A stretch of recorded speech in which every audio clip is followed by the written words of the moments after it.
हम लक्ष्मी चौधरी अहाँ सब गोटे के प्रणाम करे छी। आइ हम एकटा विवाह के कोबर के गीत लऽ के एलहुँ हैं। एहि गीत में किछु वाक्य जे छै से मैथिली छै और किछु वाक्य हिंदी छै। तैं दुआरे एहि गीत के जे छै से मतलब सब गोटा गाबि सकै छियै, जे मैथिली गबै छथिन सेहो और जे मैथिली नहीं गबै छथिन सेहो। आशा करै छी जे गीत नीक लागत। गीत नीक लागत तऽ गीत के अधिक से अधिक शेयर करब। धन्यवाद। कोबर घर के कनिया विध करते भागल भोर। कोबर घर के कनिया विध करते भागल भोर। भर नयन ने देखना कनिया कारी छत की गोर। भर नयन ने देखना कनिया कारी छत की गोर। कोबर घर के कनिया विध करते भागल भोर। कोबर घर के कनिया विध करते भागल भोर। भर नयन ने देखना कनिया कारी छत की गोर।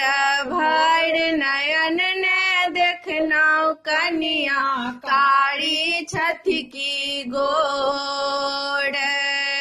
दुल्हा कहे पहले मुखड़ा दिखा दो, दुल्हीन बोले पहले झुमका गढ़ा दो।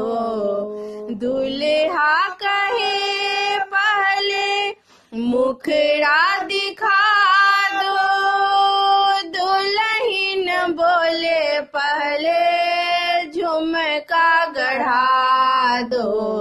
कोबर घर के कनिया विध करते भागल भोर।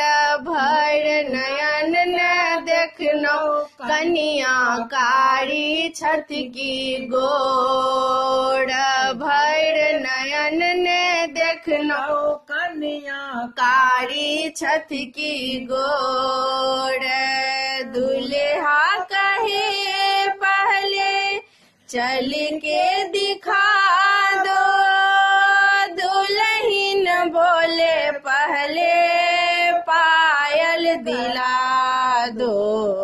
दुल्हा कहे पहले चल के दिखा दो, दुल्हीन बोले पहले पायल दिला दो। कोबर घर के कनिया विध करते भागल भोर। भर नयन ने देखना कनिया कारी छत की गोर। भर नयन ने देखना कनिया कारी छत की गोर।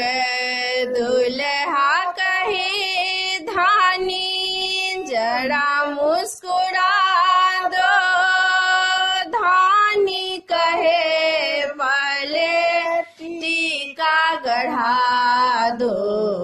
दुल्हा कहे धानी जरा मुस्कुरा दो, धानी कहे पहले टीका गढ़ा दो। कोबर घर के कनिया विध करते भागल भोर।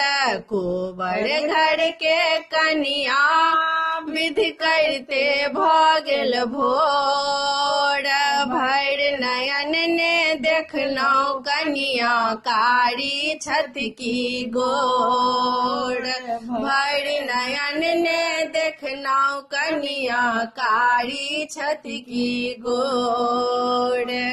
दुल्हा कहे धानी मेहंदी दिखा दो, धानी कहे पहले कंगना दिला दो। दूल्हा कहे धानी मेहंदी दिखा दो, धानी कहे पहले कंगना दिला दो। कोबर घर के कन्या विधि करते भागल भोर, भर नयन ने देखनौ कन्या कारी छत की गोर। कोबर घर के कन्या विधि करते भागल भोर, भर नयन ने देखनौ कन्या कारी छत की गोर। भर नयन ने देखनौ कन्या कारी छत की गोर।